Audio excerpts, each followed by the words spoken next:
और अब हमारे साथ स्टूडियो में पीयूष त्रिवेदी जी जो कि फिजिशियन है जुड़ गए हैं। सर बहुत बहुत स्वागत है आपका हमारा फर्स्ट इंडिया न्यूज़ पर। सर क्योंकि सुबह से ही हम डॉक्टर से लगातार बातचीत कर रहे हैं और वो लगातार यही कह रहे हैं कि आपको बचना है, डरना नहीं, लेकिन लापरवाही भी नहीं दिखानी है। अब आप जरा बताइए दर्शकों को कि ये जो कोरोना वायरस है, क्योंकि लोग अभी भी सतर्क नहीं है, लापरवाही है। अगर आप बाहर निकलेंगे तो इसी तरह के केसेस आएंगे या सामने लोग दिख रहे होंगे जो आराम से घूम रहे होंगे, और अगर पुलिस दिख जाएगी तो मास्क ऊपर कर लेते हैं। तो उन लोगों को जरा ये बताइए कि अब खतरनाक कितना हो चुका है ये वायरस। मैम बिल्कुल आपने सही प्रश्न किया है। जहाँ देखो वहीं लड़कों की भीड़, बच्चों की भीड़, लोग आपस में गले मिलते हुए नज़र आ रहे हैं। तो ये जो पहली कोरोना की खेप थी, जिसका डर लोगों के वैक्सीनेशन आने के बाद जो कम हो गया, लेकिन ये वायरस दोबारा म्यूट किया, जिसकी वजह से संक्रमण बहुत तेज़ी से फैल रहा है। लोगों को इस चीज़ का भान नहीं है कि जो जिम्मेदारी हमारी बनती है, जो लोगों को जागरूकता पैदा करने वाली चीज़ें हम फॉलो नहीं करते हैं, वो समय पर फॉलो नहीं करेंगे तो ये भयावह स्थिति होगी।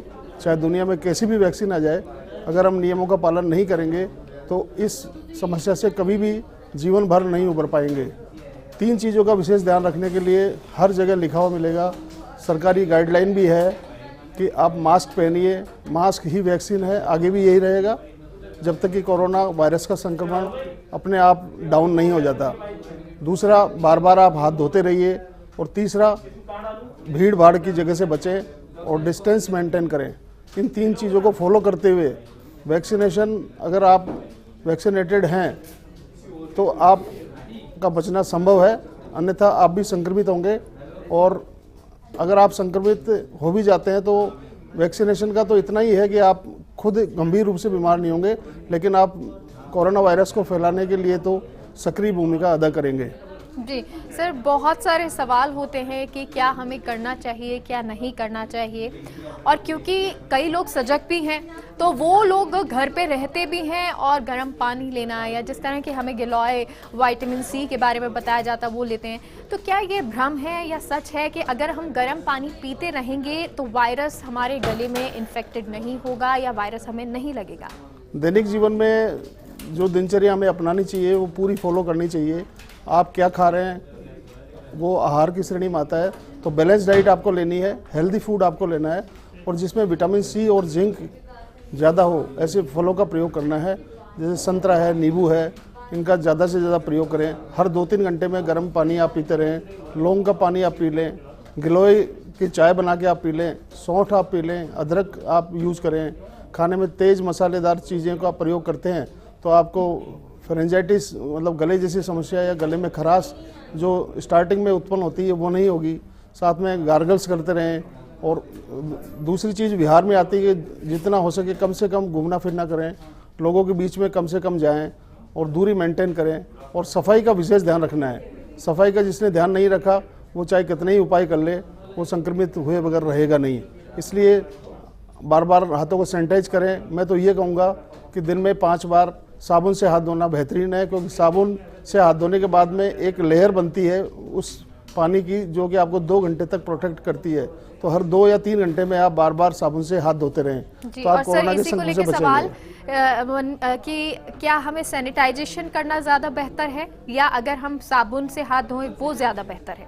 ये दोनों ही बराबर प्रभावशाली हैं, लेकिन किसी कारण से आपको एलर्जी है, सैनिटाइजेशन तो हर कंडीशन में आप गाड़ी में भी और जगह भी जहाँ पानी की कमी है वहाँ आप उपयोग में लें। लेकिन अगर इजी गोइंग आपको पानी मिल रहा है या साबुन अवेलेबल है तो वो बेस्ट है। या पेपर सोप आप जेब में रख लीजिए, उसको जहाँ भी पानी दिखे आप पानी से अपना हाथ धो लें तो आप सुरक्षित रहेंगे। जी। और सर कई लोगों का ये मानना, अब ये भ्रम है, मिथ है, जरा आपसे ये जानना चाहेंगे कि लोग ये कह रहे हैं कि फर्स्ट जो लहर आई थी, पहली जो लहर आई थी, अगर उसमें पॉजिटिव हो गए तो दूसरी लहर में इतना खतरा नहीं है। तो ये किस तरह का मिथ है? नहीं, ये बिल्कुल सरासर सत्य नहीं है।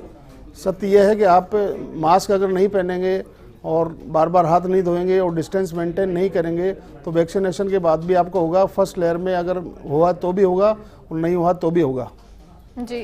और साथ ही सर क्योंकि आपने कहा कि फर्स्ट लहर में हुआ है, तो और अगर आप ध्यान नहीं रखते हैं तो भी हो सकता है, वैक्सीनेशन हुआ है तो भी हो सकता है। तो वैक्सीनेशन अगर किसी ने करवाया हुआ है तो उस पर कितना प्रभावी होगा ये संक्रमण? क्या फिर भी गंभीर रूप से हम बीमार हो सकते हैं वैक्सीनेशन होने के बाद? वैक्सीनेशन के बाद में आदमी को कम से कम 10 दिन एहतियात बरतनी चाहिए, भीड़ भाड़ की जगह से बचना चाहिए और सारे नियमों को फॉलो करना चाहिए, क्योंकि एंटीबॉडीज निर्माण जब शरीर में होने लगता है तो शरीर कमज़ोर होने लगता है। किसी किसी रोगी को तो 5 दिन तक बुखार भी रहता है।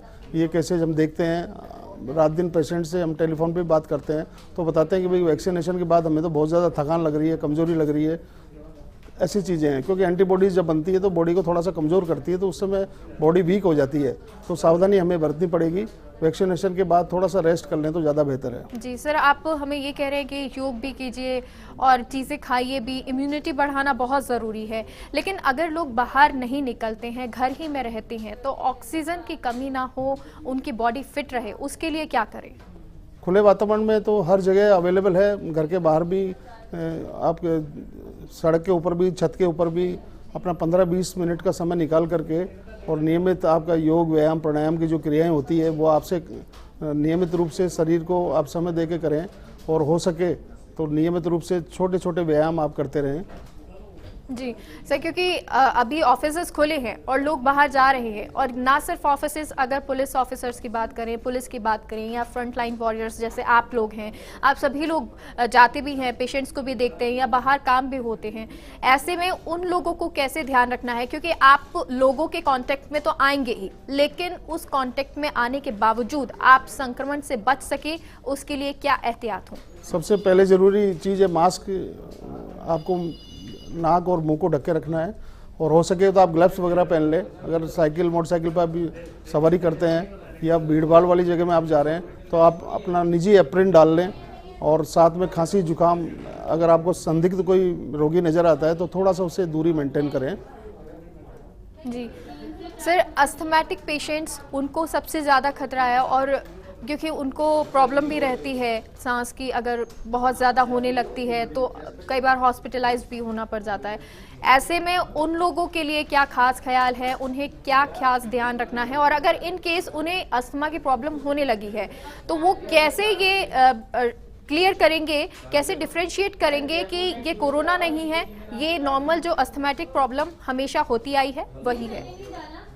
कफ का लेवल जब बढ़ता है या कफ का लेवल बॉडी में जब कम होता है तब एलर्जिक अस्थमा का प्रकोप ज़्यादा बढ़ता है। और ये अभी जैसे जैसे अभी मौसम चेंज हुआ है तो इसमें निश्चित रूप से एलर्जिक अस्थमेटिक पेशेंट्स हमको ज़्यादा देखने को मिल रहे हैं।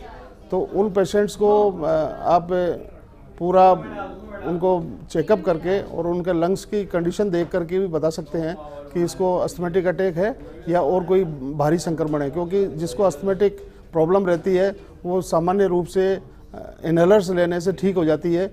अगर कोरोना का संक्रमण हुआ तो इनहेलेशन का रिजल्ट 0 रहेगा। जी, और सर क्योंकि जब फर्स्ट वेव आई थी, पहली लहर आई थी, तब से ही ये बात चल रही है कि अगर आप 10 सेकंड अपनी सांस रोक लेते हैं और अगर आपने बिना किसी खींचतान के, यानी बिना किसी परेशानी के अपनी सांस रोक ली, तो आप कोरोना पेशेंट नहीं हैं या कोरोना से आप लड़ सकते हैं। और यही चीज़ अभी भी चल रही है। तो क्या वाकई ये सच है या ये एक मिथ है? नहीं, ये तो आप योग प्राणायाम का अभ्यास करने वाला आदमी है, वो 1 मिनट भी, 2 मिनट भी, 3 मिनट भी सांस रोकने की क्षमता रखता है, फिर भी वो कोरोना संक्रमित है, तो ये मिथ है। जी सर, आखिर में आपसे ये जानना चाहते हैं, क्योंकि अब जो पेशेंट हैं वो बहुत तेज़ी से संक्रमित हो रहे हैं और संक्रमण जो है वो ट्रांसफ़र भी बहुत जल्दी कर रहे हैं। यानी पहले 7 दिन में एक व्यक्ति संक्रमित होता था दूसरे से, और आज 2.5 दिन में एक व्यक्ति दूसरे व्यक्ति से ट्रांसफॉर्म हो रहा है ये वायरस। तो ऐसे में क्या आपको लगता है कि सरकार अगर कोई कड़े फैसले लेती है तो वो सही है, या सरकार को कड़े फैसले लेने चाहिए? बिल्कुल लेने चाहिए, क्योंकि आदमी डिस्टेंस मेंटेन नहीं कर पा रहा है, जिसके कारण से कोरोना का संक्रमण बहुत तेज़ी से फैल रहा है, और दूसरी जो लहर है उसका वायरस म्यूट कर रहा है, जिसकी वजह से बहुत बड़ी जनहानि होने की आशंका है। इसलिए मैं लॉकडाउन का समर्थन करता हूँ। जी, तो अगर लॉकडाउन लगता भी है तो ये ज़रूरत है लगने की, चाहे डॉक्टर्स हों या फिर व्यापारी हों, हर किसी का यही कहना है, क्योंकि जान पहले बचनी चाहिए। बहुत बहुत शुक्रिया पीयूष त्रिवेदी जी आपका हमसे जुड़ने के लिए।